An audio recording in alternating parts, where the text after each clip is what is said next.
ಗಂ ಗಣಪತೆ ನಮಃ. ಗ್ರಹಾಣಾಂ ಆದಿರಾದಿತ್ಯೋ ಲೋಕರಕ್ಷಣಕಾರಕ ವಿಶ್ವಸ್ಸಾನ್ ಸಂಭೂತಾಂ ಪೀಡಾಮರತು ಮೇ ರವಿಃ. ಓಂ ಭಾಸ್ಕರಾಯ ವಿದ್ಮಹೇ ಮಹಾದ್ಯುತಿಕರಾಯ ಧೀಮಹಿ ತನ್ನೋ ಆದಿತ್ಯ ಪ್ರಚೋದಯಾತ್. ಓಂ ಹ್ರಾಂ ಹ್ರೀಂ ಹ್ರೌಂ ಸಹ ರವೀ ನಮಃ. ಸಮಸ್ತ ಈ ಸಂಜೆ ವಾಹಿನಿ ವೀಕ್ಷಕರಿಗೆ ನಾನು ನಿಮ್ಮ ಆಚಾರ್ಯ ಬಾಲಸುಬ್ರಹ್ಮಣ್ಯ ಮಾಡುವ ಅನಂತ ನಮಸ್ಕಾರಗಳು. ವೀಕ್ಷಕರೇ, ಅದ್ಭುತವಾದಂತಹ ಸಂಚಿಕೆ. ಎಲ್ಲರೂ ಏನೋ ಒಂದು ರೀತಿಯಾದಂಥ ಏನು ವಿಶೇಷವಾದಂಥ ತಂದಿದ್ದಾರೆ ಅಂತ ಅಂದ್ಕೊಂಡಿರ್ತೀರಲ್ಲ. ಪ್ರಮುಖವಾಗಿ ಇವತ್ತು ತಂದಿರೋದು ರಥಸಪ್ತಮಿಯ ವಿಚಾರ.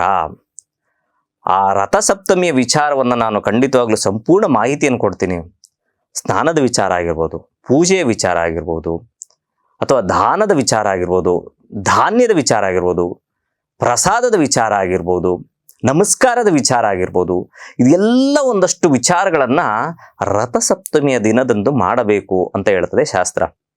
ಪ್ರಮುಖವಾಗಿ ಈ ರಥಸಪ್ತಮಿ ಎಂಬುದು ಮಾಘ ಮಾಸ, ಉತ್ತರಾಯಣ, ಶುಕ್ಲ ಪಕ್ಷ ಈ ದಿನದ ಸಪ್ತಮಿ ತಿಥಿ ಎಂದು ಬರುವಂಥದ್ದು ರಥಸಪ್ತಮಿ.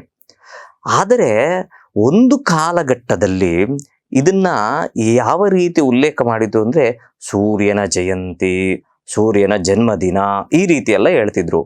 ಆದರೆ ಪ್ರಮುಖವಾಗಿ ಈ ಸೂರ್ಯ ಜಯಂತಿಯನ್ನು ಅಂದರೆ ಸೂರ್ಯ ಜನ್ಮದಿನವನ್ನು ನಾವು ರಥಸಪ್ತಮಿ ಹಾಗೆ ಆಚರಣೆ ಮಾಡ್ತೀವಿ.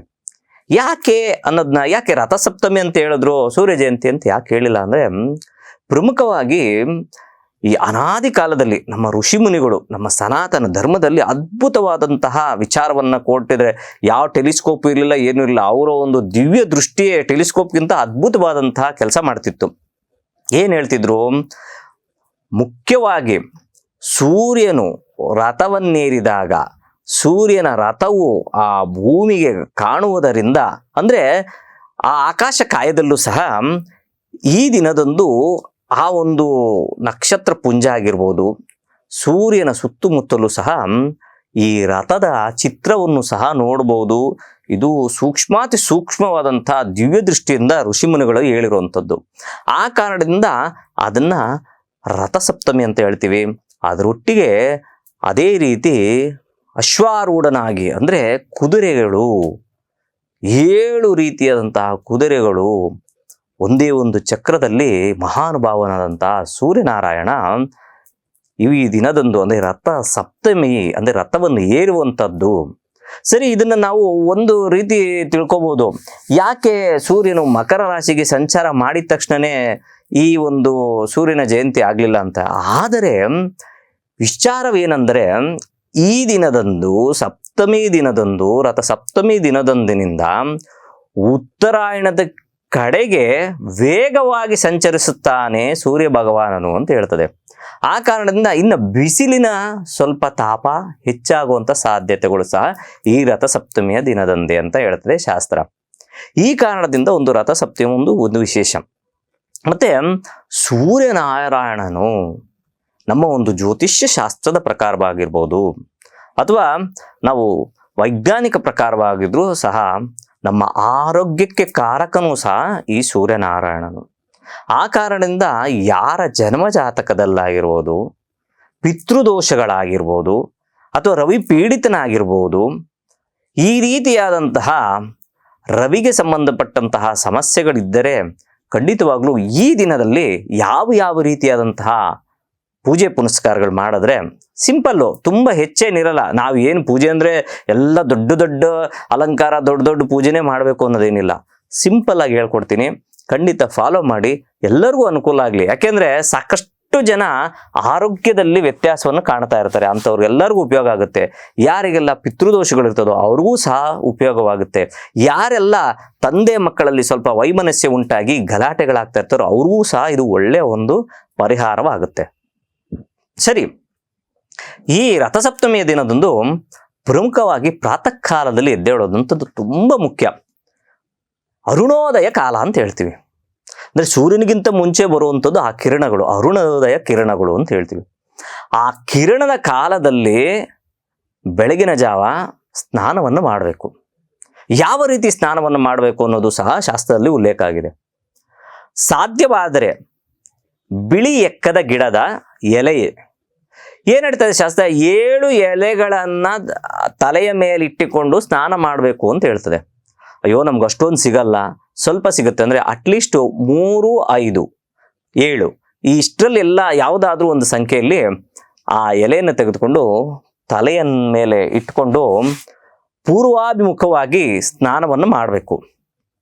ಮಾಡುವಂತಹ ಸಂದರ್ಭದಲ್ಲೂ ಆ ಸೂರ್ಯನಾರಾಯಣನ ಸ್ಮರಣೆ ಮಾಡಿಕೊಂಡು ನನ್ನಲ್ಲಿರುವಂತಹ ನಕಾರಾತ್ಮಕ ಶಕ್ತಿಯೆಲ್ಲ ದೂರವಾಗಲಿ, ಅನಾರೋಗ್ಯವೆಲ್ಲ ಆರೋಗ್ಯವಾಗಲಿ, ಅನಾರೋಗ್ಯ ಪೀಡೆ ದೂರವಾಗಿ ಆರೋಗ್ಯವಂತನಾಗಲಿ, ನನ್ನನ್ನು ಕಾಡುತ್ತಿರುವಂತಹ ಎಲ್ಲ ಕಲ್ಮಶವೂ ಸಹ ದೂರವಾಗಲಿ ಅಂತ ಹೇಳ್ಬಿಟ್ಟು ಪೂರ್ವಾಭಿಮುಖವಾಗಿ ತಿರುಗಿಕೊಂಡು ಈ ಮಾಘ ಸ್ನಾನವನ್ನು ಮಾಡಬೇಕು. ಪ್ರಮುಖವಾಗಿ ಶಾಸ್ತ್ರದಲ್ಲಿ ಏನು ಹೇಳ್ತದೆ?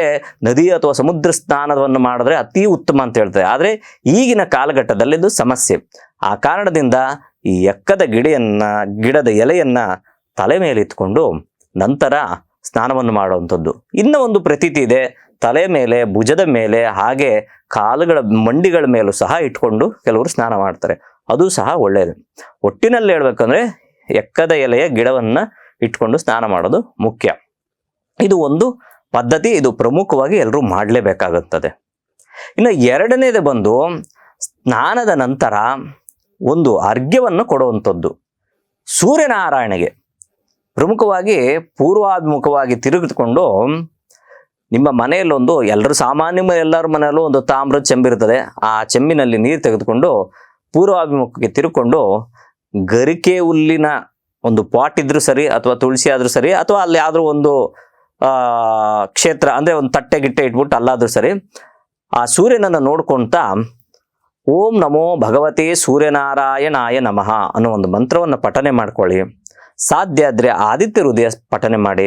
ಅದೂ ಆಗ್ಲಿಲ್ಲ ಅಂದ್ರೆ ಓಂ ಹ್ರಾಂ ಹ್ರೀಂ ಹ್ರೌಂ ಸಹ ರವೇ ನಮಃ ಅನ್ನೋ ಒಂದು ಮಂತ್ರ, ಬೀಜಾಕ್ಷರ ಅದ್ಭುತವಾದಂಥದ್ದು.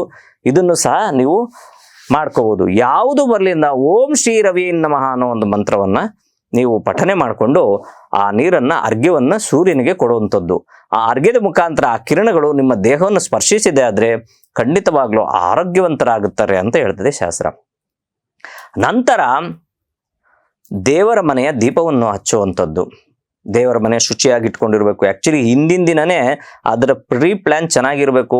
ಷಷ್ಠಿ ದಿನನೇ ಆಕ್ಚುಲಿ ಏನ್ ಹೇಳ್ತದೆ ಅಂದ್ರೆ ಶಾಸ್ತ್ರ, ಷಷ್ಠಿ ದಿನದ ಸಂಜೆ ಅಂದ್ರೆ ರಾತ್ರಿಯ ನಂತರ ಊಟ ಸೇವನೆ ಮಾಡದೆ ಬೆಳಗ್ಗೆ ಎದ್ದು ಸೂರ್ಯನಾರಾಯಣನ ಪೂಜೆ ಮಾಡಿದ್ರೆ ರಥಸಪ್ತಮಿ ದಿನದಿಂದ ಅದ್ಭುತವಾದಂತಹ ಫಲ ಕೊಡ್ತದೆ ಅಂತ ಹೇಳಿದ್ರೆ ನಿಮ್ಮ ಅನುಕೂಲ. ಯಾಕಂದ್ರೆ ಅನಾರೋಗ್ಯ ಏನೋ ಕೆಮ್ಮಿರ್ತದೆ, ನೆಗಡಿ ಇರ್ತದೆ, ಅಥವಾ ಗ್ಯಾಸ್ಟ್ರೈಟಿಸ್ ಇಂಥವ್ರಿಗೆಲ್ಲ ಏನು ಹೇಳಲ್ಲ. ಅದು ಯಾರಿಗ ಅನುಕೂಲ ಇರ್ತದೋ ಷಷ್ಠಿ ದಿವಸನೇ ಸಂಜೆ ನೈಟ್ ಉಪವಾಸವಿದ್ದು ಮಾರನೇ ಬೆಳಗ್ಗೆ ಈ ಕಾರ್ಯಕ್ರಮ ಮಾಡಿದ್ರೆ ತುಂಬಾ ಅನುಕೂಲ. ಇನ್ನ ಅದೇ ರೀತಿ ಪೂಜಾ ಕೈಂಕರ್ಯಗಳು ಅಂದ್ರೆ ಸಿಂಪಲ್ ಪೂಜೆ. ಸೂರ್ಯನಿಗೆ ಪ್ರಿಯವಾದಂಥದ್ದು ತಾವರೆ ಹೂವು. ನೋಡಿ ಸಿಕ್ಕಿದ್ರೆ ತಾವರೆ ಹೂವು ಎಲ್ಲಾದ್ರೂ ಸಿಕ್ಕಿದ್ರೆ ಆ ಸೂರ್ಯನಾರಾಯಣಗೆ ಅರ್ಪಿಸುವಂಥದ್ದು. ಇಲ್ಲವಾದರೆ ಕೆಂಪು ಸಂಬಂಧಪಟ್ಟಂಥದ್ದು, ಗುಲಾಬಿ ಆಗಿರ್ಬೋದು, ಯಾವುದಾದ್ರೂ ಸರಿ ಕೆಂಪಿಗೆ ಸಂಬಂಧಪಟ್ಟಿರುವಂಥ ಹೂವನ್ನ, ಎಕ್ಕದ ಹೂವನ್ನ ಆ ದೇವರಿಗೆ ಸಮರ್ಪಣೆ ಮಾಡುವಂಥದ್ದು. ಅದರೊಟ್ಟಿಗೆ ಗೋಧಿಯಿಂದ ಮಾಡಿದಂತಹ ಪದಾರ್ಥ ಏನನ್ನು ಮಾಡ್ಬೋದು? ಗೋಧಿ ಬೆಲ್ಲವನ್ನು ಹಾಕಿ ಪಾಯಸವನ್ನು ಮಾಡ್ಬೋದು, ಪರವಾನ್ನವನ್ನು ಮಾಡ್ಬೋದು. ಇದು ಸಹ ನೀವು ಮಾಡಿ ಆ ಸೂರ್ಯನಾರಾಯಣಗೆ ಪ್ರಸಾದವಾಗಿ ನೈವೇದ್ಯ ಮಾಡಬಹುದು. ಇದಿಷ್ಟೇ. ನಂತರ ಆ ಒಂದು ಭಗವಂತನನ್ನ ಕುರಿತು ಒಂದಷ್ಟು ಕಾಲ ಸ್ಮರಣೆ ಮಾಡುವಂಥದ್ದು. ನಿಮ್ಮ ಮನೆಯಲ್ಲಿರುವಂತಹ ಹಿರಿಯರು ಅಥವಾ ದೂರದಲ್ಲೆಲ್ಲ ಇರ್ತಾರೆ, ನಾವು ಬೇರೆ ಕಡೆ ಇದ್ದೀವಿ, ನಮ್ಮ ತಂದೆ ತಾಯಿಗಳು ಬೇರೆ ಊರಲ್ಲಿದ್ದಾರೆ ಅನ್ನೋರು ಸಹ ಸಂಪೂರ್ಣವಾಗಿ ಅವ್ರಿಗೊಂದು ಕರೆ ಮಾಡಿ ಅವರ ಆಶೀರ್ವಚನಗಳನ್ನು ತೆಗೆದುಕೊಳ್ಳುವಂಥದ್ದು. ಮನೆಯಲ್ಲೇ ಇದ್ರೆ ಹಿರಿಯರು ಅವ್ರಿಗೆ ನಮಸ್ಕಾರ ಮಾಡ್ಕೊಳ್ಳುವಂಥದ್ದು. ಇದು ತುಂಬಾ ಮುಖ್ಯ, ಬೇಕಾಗಿರುವಂಥದ್ದು. ಈ ರೀತಿಯಾದಂತಹ ಪ್ರೊಸೀಜರು ಸಣ್ಣ ಮಕ್ಕಳಿಂದ ದೊಡ್ಡವರಿಂದ ಎಲ್ಲರೂ ಸಹ ಮಾಡ್ಬೋದು. ಇದಕ್ಕೆ ಯಾವ ಒಂದು ಕಷ್ಟಗಳ ಆಗೋದಿಲ್ಲ, ಮತ್ತೆ ಹೆಚ್ಚು ಖರ್ಚುನೂ ಇಲ್ಲ. ಅದರೊಟ್ಟಿಗೆ ಆ ಸೂರ್ಯನಾರಾಯಣನ ಎಲ್ಲರೂ ಮನೆ ಮಂದಿ ಎಲ್ಲ ಹೋಗಿ ಪೂರ್ವಾಭಿಮುಖ ತಿರ್ಕೊಂಡು ಇದೆಲ್ಲ ಆದ್ಮೇಲೆ ಪೂಜಾ ಕೈಂಕರ್ಯ ಅಂದ್ರೆ ತಿಂಡಿ ತಿನ್ನೋಕ್ಕಿಂತ ಮುಂಚೆ ಎಲ್ಲರೂ ಸೇರ್ಕೊಂಡು ಆ ಪೂರ್ವಾಭಿಮುಖವಾಗಿ ತಿರ್ಕೊಂಡು ಆ ಸೂರ್ಯನಾರಾಯಣನ ಒಂದು ಮಂತ್ರದ ಪೂರ್ವಕವಾಗಿ, ನಾನು ಈಗಲೇ ಹೇಳ್ಕೊಟ್ನಲ್ಲ, ಓಂ ಹ್ರಾಂ ಹ್ರೀಂ ಹ್ರೌಂ ಸಹ ರವೇ ನಮಃ ಅನ್ನೋ ಮಂತ್ರ ಆಗಿರ್ಬೋದು, ಗ್ರಹಾಣಂ ಆದಿರಾದಿತ್ಯೋ ಲೋಕರಕ್ಷಣಕಾರಕ ವಿಷಮಸ್ಥಾನ ಸಂಭೂತಾಂ ಪೀಡಾಮರತು ಮೇ ರವಿಹಿ ಈ ಮಂತ್ರವಾಗಿರ್ಬೋದು, ಅಥವಾ ನೀವು ಏನೀಗ ಗೂಗಲ್ ಇರ್ತದೆ ಯಾವುದೋ ಒಂದು ರವಿಯ ಮಂತ್ರವನ್ನು ಪಠನೆ ಮಾಡುವಂಥದ್ದು, ಅಥವಾ ಆದಿತ್ಯ ಹೃದಯ ಸ್ತೋತ್ರವನ್ನು ಪಠನೆ ಮಾಡುವಂಥದ್ದು. ಇದನ್ನು ಮಾಡಿದ್ದೇ ಆದರೆ ಖಂಡಿತವಾಗ್ಲೂ ನಿಮ್ಮ ಮನೆಯಲ್ಲೂ ಸಹ ಉತ್ತರೋತ್ತರ ಅಭಿವೃದ್ಧಿ ಆಗುತ್ತೆ. ಆರೋಗ್ಯದಲ್ಲೂ ಅಂದರೆ ಚೇತರಿಕೆಯನ್ನು ಕಾಣ್ತಾರೆ. ಹಿರಿಯರಲ್ಲೂ ಸಹ ಸಾಕಷ್ಟು ಆರೋಗ್ಯ ವೃದ್ಧಿಯನ್ನು ಕಾಣ್ತದೆ ಅಂತ ಹೇಳ್ತದೆ ಶಾಸ್ತ್ರ.